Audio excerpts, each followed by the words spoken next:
ایک عورت کو 3 مہینے کا حمل تھا، وہ گر گیا۔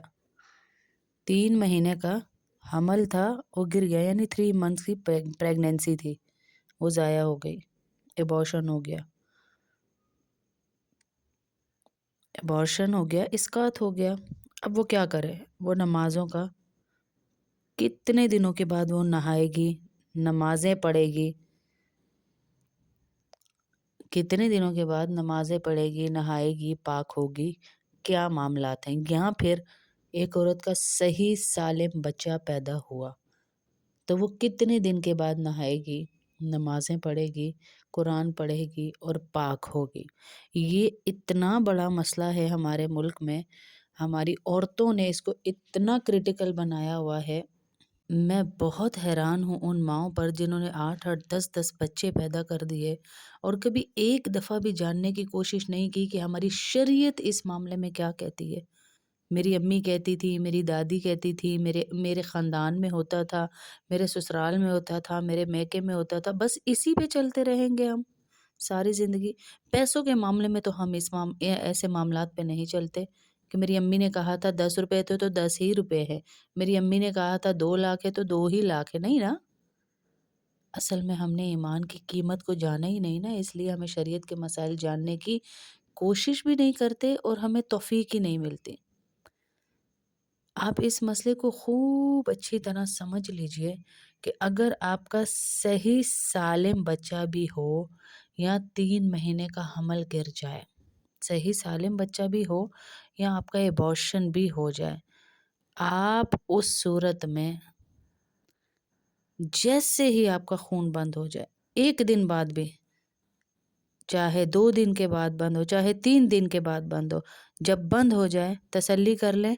آپ اس کے بعد نماز پڑھیں، قرآن پڑھیں، ذکر کریں، سب کچھ کریں، پاک ہیں آپ۔ یہ جو ہمارے ملکوں میں 40 دن کی بات بنی ہوئی ہے نا کہ انتظار کرنا ہے، 40 دن کے بعد ہی نہانا ہے، انتہائی غلط چیز ہے، یہ انتہائی جہالت ہے، یہ جو 40 دن کا مشہور ہے نا کہ 40 دن کے بعد ہی عورت نماز پڑھے گی، چاہے اس کا ایبارشن ہو یا بچے کی ولادت ہو،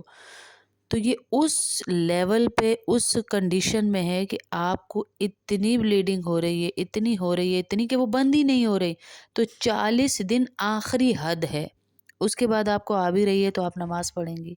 آخری حد کیا ہے؟ 40 ڈیز، 40 دن، جس کو ہم نے ایک اپنا سمجھے فرض بنا لیا ہے کہ کسی کا اگر بچہ ہوا ہے یا ایبارشن ہوا ہے تو ہم نے 40 دن پورے کرنے ہی کرنے۔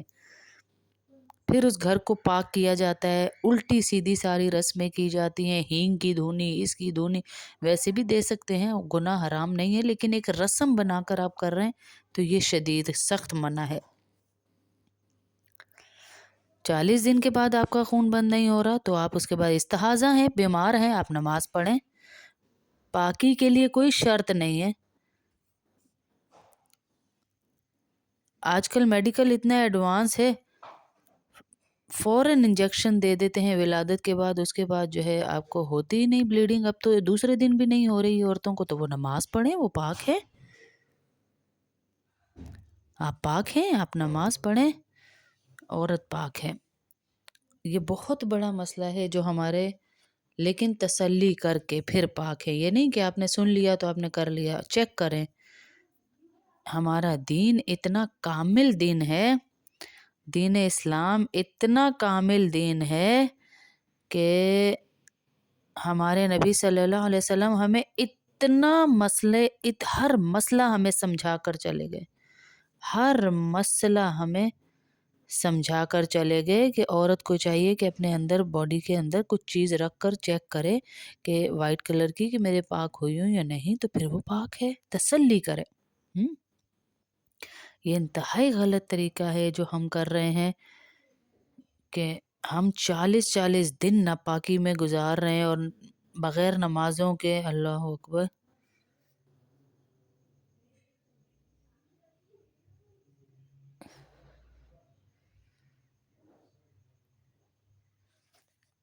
اور اسی طرح عورت اپنے سارے معاملات، جیسے شوہر کے ساتھ جو تعلقات ہیں وہ بھی کرے گی، ظاہر پاک ہو چکی ہے وہ بھی کرے گی، پھر اس کے بعد جو اس کا قرآن ہے، نماز ہے، وہ بھی پڑھے گی، وہ غسل کرے، پاک ہو اور سب کچھ کرے۔ یہ سوا مہینے کا جو کانسیپٹ ہم نے بنایا ہوا ہے نا، یہ بالکل غلط ہے، اور میں نے اس کی حد بھی آپ کو بتا دی، اس کا طریقہ بھی بتا دیا کہ اگر یہ حد اس لیے رکھی گئی کہ کسی کو بالکل بلیڈنگ بند نہیں ہوتی ہے، 40 دن سے زیادہ بھی آ رہی ہے، تو 40 دن آپ نے سٹاپ ہو جانا ہے، 40ویں دن پہ آپ نے سٹاپ ہو جانا، یعنی آپ پاک ہیں۔ اب اگلی جو بلیڈنگ آ رہی ہے وہ آپ کی بیماری ہے، کسی اندرونی بیماری کی وجہ سے، اس کو اسلام میں کہا جاتا ہے استحاضہ۔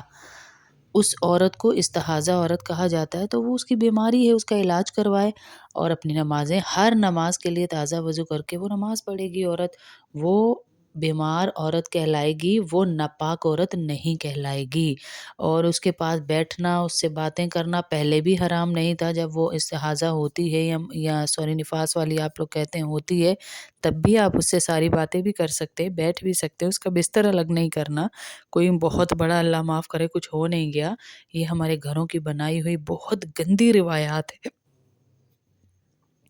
اور کچھ بہنیں کہتی ہیں کہ مجھے چلے والے گھر میں جانا منع ہے۔ چلہ ہے ہی نہیں تو گھر کیسا؟ جب چلے ہی نہیں تو گھر کیسا ہے؟